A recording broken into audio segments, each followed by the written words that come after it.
Students, कल के video lecture में हमने आपको r त्रिज्या के q आवेश से समावेशित गोले की कुल स्थितिज ऊर्जा ज्ञात करनी बताई थी और वो ऊर्जा आई थी U बराबर 3/5 k Q²/r और ये ऊर्जा अनंत से q आवेश को r गोले के अंदर इकट्ठा करने में किए गए कार्य के बराबर थी। अब आज हम ज्ञात करेंगे r त्रिज्या के चालक गोले पर q आवेश को एकत्रित करने में किया गया कार्य। पहले वाले टॉपिक में और इसमें अंतर ये है कि पहले हमारे जो गोला था r त्रिज्या का, उस पर q आवेश समान रूप से वितरित था पूरे गोले के अंदर। लेकिन यदि गोला चालक है तो उस केस में जो आवेश है वो गोले के अंदर नहीं होगा, आवेश पूरा गोले की सतह पर स्थित होगा। तो माना कि ये एक चालक गोला है जिसकी त्रिज्या है r। अब इस पर यदि आवेश हम इसको प्रदान करें तो इसके गोले के अंदर कोई आवेश नहीं जाएगा, सारा आवेश इस गोले के पृष्ठ पर या इसकी सतह पर ही वितरित रहेगा। तो इसके लिए हम ये देखना चाहते हैं अब कि इस गोले पर q आवेश लाने में किया गया कार्य या इस गोले की स्व ऊर्जा या इसकी विद्युत स्थितिज ऊर्जा कितनी होगी, क्या उतनी ही होगी या कुछ अलग होगी।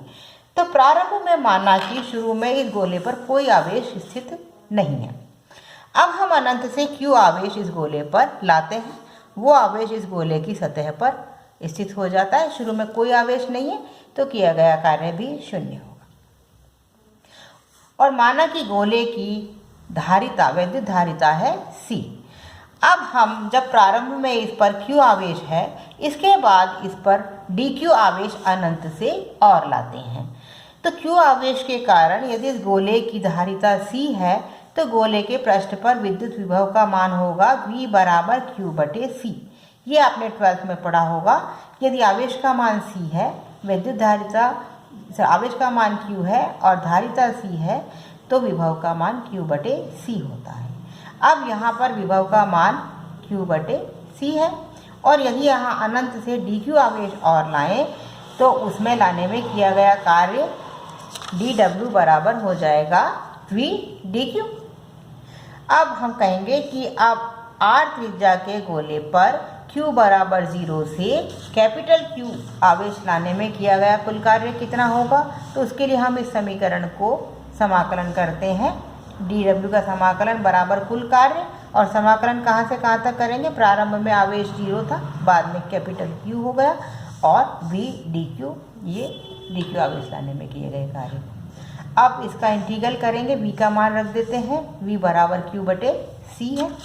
अब c तो कांस्टेंट है, c बाहर आ जाएगा इंटीग्रल से। q dq का समाकलन करेंगे तो वो आएगा Q²/2 और लिमिट है 0 से q। तो इसको जब हम रखेंगे वैल्यू तो ये हो जाएगा 1/2 कैपिटल Q²/C। और हम जानते हैं कि r त्रिज्या के गोले की धारिता का मान होता है 4πε0r। तो जब यहाँ c का मान रखेंगे तो w बराबर हो जाएगा 1/2 Q², c का मान 4πε0r। तो हम कहेंगे कि r त्रिज्या के चालक गोले पर अनंत से q आवेश लाने में किया गया कार्य या r त्रिज्या के चालक गोले जिस पर q आवेश है उसकी कुल विद्युत स्थितिज ऊर्जा का मान 1/2 ये k हो जाएगा k Q²/r के होती है। जबकि समान रूप से आवेशित गोले की विद्युत स्थितिज ऊर्जा का मान 3/5 k Q²/r होता है। तो जब एग्जाम में क्वेश्चन आए तो आपको ढंग से क्वेश्चन को पढ़कर ये डिसाइड करना है कि गोला चालक है या कुचालक है, या गोला समान रूप से आवेशित है या आवेश गोले के पृष्ठ पर स्थित है। जब ये डिसाइड कर लो तब आप डेरिवेशन करना, नहीं तो हो सकता है आप डेरिवेशन कर लो और आपके मार्क्स 0 आए क्योंकि आप गलत डेरिवेशन कर लो उस केस में। तो ढंग से पहले समझ के कि वो एग्जामिनर क्या पूछ रहा है, उसके बाद आप इस डेरिवेशन को करोगे। इस पर न्यूमेरिकल भी आ सकते हैं, कोई छोटा सा ही आएगा, कोई बड़ा न्यूमेरिकल नहीं है।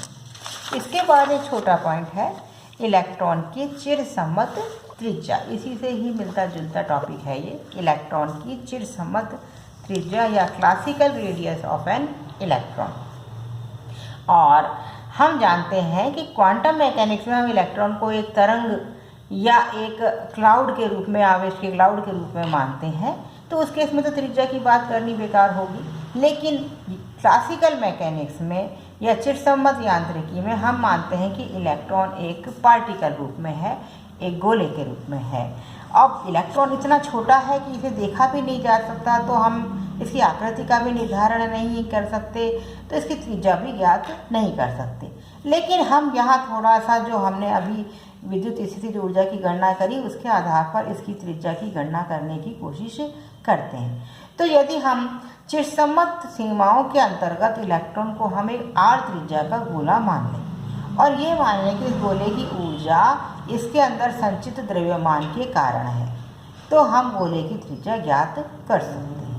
तो अब गोला माना कि अब इलेक्ट्रॉन पर आवेश का मान है E, जो कुल आवेश था अभी हमारे वाले केस में टोटल आवेश, वो इलेक्ट्रॉन पर है E माइनस, और गोले की इसकी इलेक्ट्रॉन की त्रिज्या हमने मान ली r। और अब चूंकि इलेक्ट्रॉन को हम चालक मानेंगे तो हम ये मानते हैं कि ये आवेश इस r त्रिज्या के गोले के पृष्ठ पर वितरित हो। हम दोनों केस की बात करेंगे, एक केस में उसको चालक भी मानेंगे और एक केस में समान रूप से आवेशित भी मानेंगे। तो यदि चालक है तो उस केस में उसकी इलेक्ट्रॉन की कुल विद्युत स्थितिज ऊर्जा का मान होगा V/dq/c, और इसको कैलकुलेट किया था जैसा हमने पहले, तो E²/2c। E की जगह q था पहले, तो ये रख दिया हमने, और c का मान 4πε0r, तो हम कहेंगे 1/2 k E²/r। ये कब है? ये इलेक्ट्रॉन की स्थितिज ऊर्जा है जब हम इलेक्ट्रॉन को एक चालक गोला मान, उस केस में। अब इलेक्ट्रॉन का माना कि विराम द्रव्यमान, rest mass of electron is m0, और प्रकाश का वेग है c,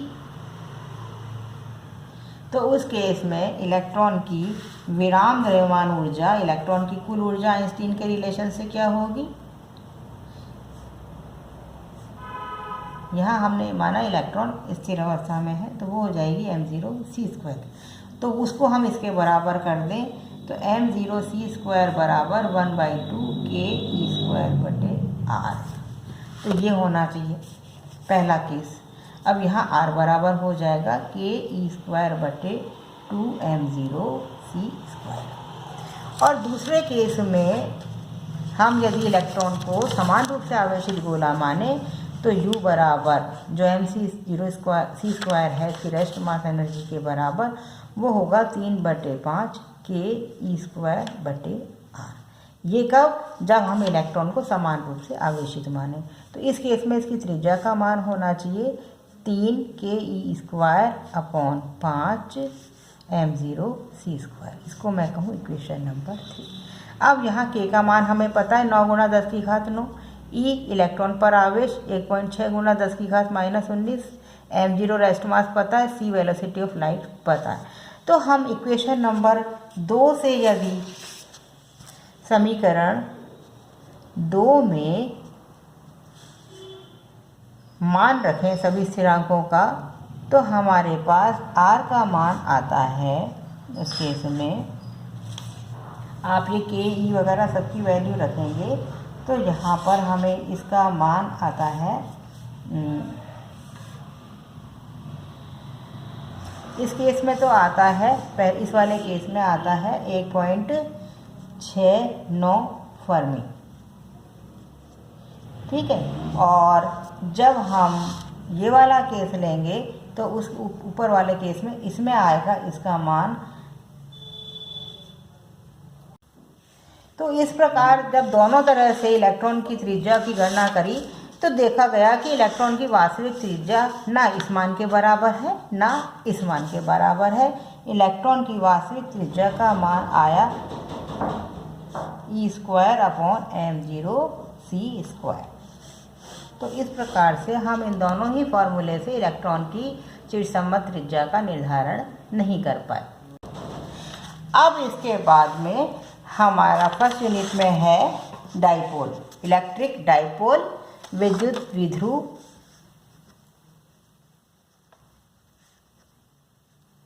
इलेक्ट्रिक डाइपोल और इलेक्ट्रिक डाइपोल के कारण विद्युत क्षेत्र, विद्युत विभव, बल और जो है टॉर्क वगैरह। तो आपने पढ़ा हुआ है विद्युत द्विध्रुव क्या होता है। विद्युत द्विध्रुव की परिभाषा हम कहेंगे कि वह संरचना जिसमें दो समान परिमाण के परंतु विपरीत प्रकृति के, समान परिमाण के परंतु विपरीत प्रकृति के बिंदुवत आवेश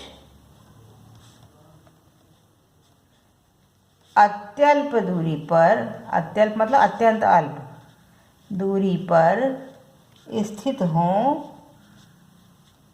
उसे लघु द्विध्रुव, विद्युत द्विध्रुव, इलेक्ट्रिक डाइपोल कहते हैं। ये आपने पढ़ा होगा, सबने पढ़ा है 12th में। तो वह संरचना जिसमें दो समान परिमाण की लेकिन विपरीत प्रकृति के बिंदुवत आवेश बहुत पास पास स्थित हो, जैसे कि ये है +Q और ये है -Q।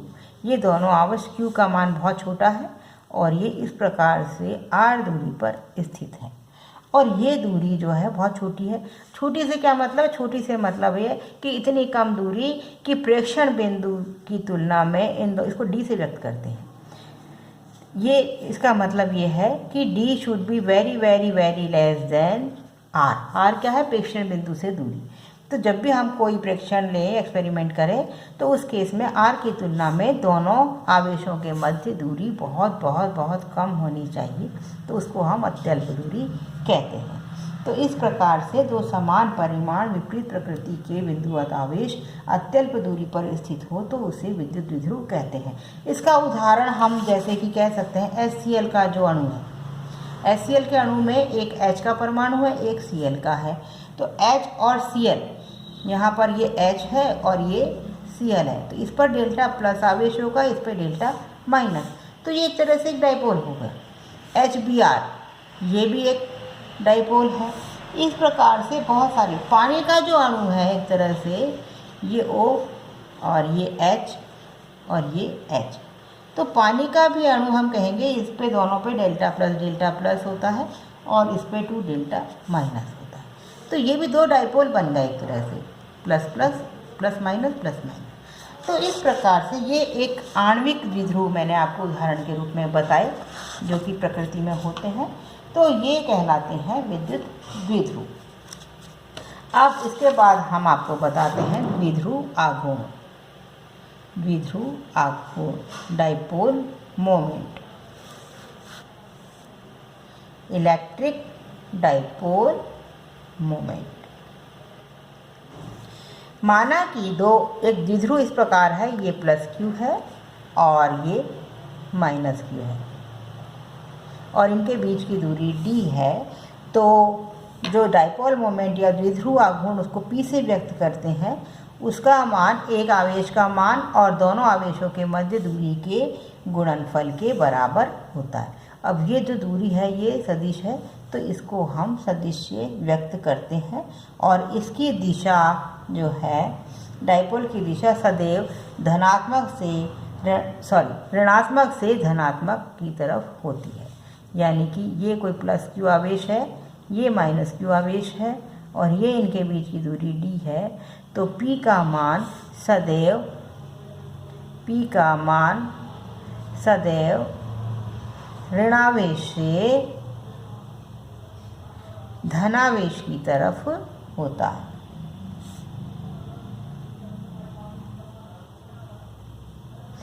P एक सदिश राशि है और P की जो यूनिट है या इसकी इकाई है वो होती है कूलॉम मीटर। आवेश की कूलॉम और दूरी की मीटर, कूलॉम मीटर, या इसको हम डिबाई से भी व्यक्त करते हैं। डिबाई इसकी एक छोटी यूनिट है, तो 1 डिबाई बराबर 3.3 × 10⁻³ कूलॉम मीटर। कूलॉम मीटर बहुत बड़ी यूनिट है, इसलिए हम इसको डिबाई में व्यक्त करते हैं। और द्विध्रुव आघूर्ण के द्वारा हम अणु या परमाणुओं की संरचना का निर्धारण कर सकते हैं। तो इस प्रकार से ये जो पढ़ा हुआ था आपका इलेक्ट्रिक डाइपोल क्या होता है और डाइपोल मोमेंट क्या होता है उसको रिवाइज करा दिया है मैंने आज। और अगले वीडियोस में मैं द्विध्रुव के कारण विद्युत विभव की गणना करेंगे, विद्युत क्षेत्र की गणना करेंगे और किसी समान आवेश विद्युत क्षेत्र में द्विध्रुव पर बल और बलाघूर्ण की गणना हम करेंगे नेक्स्ट वीडियोस में। ठीक है बच्चों, थैंक यू।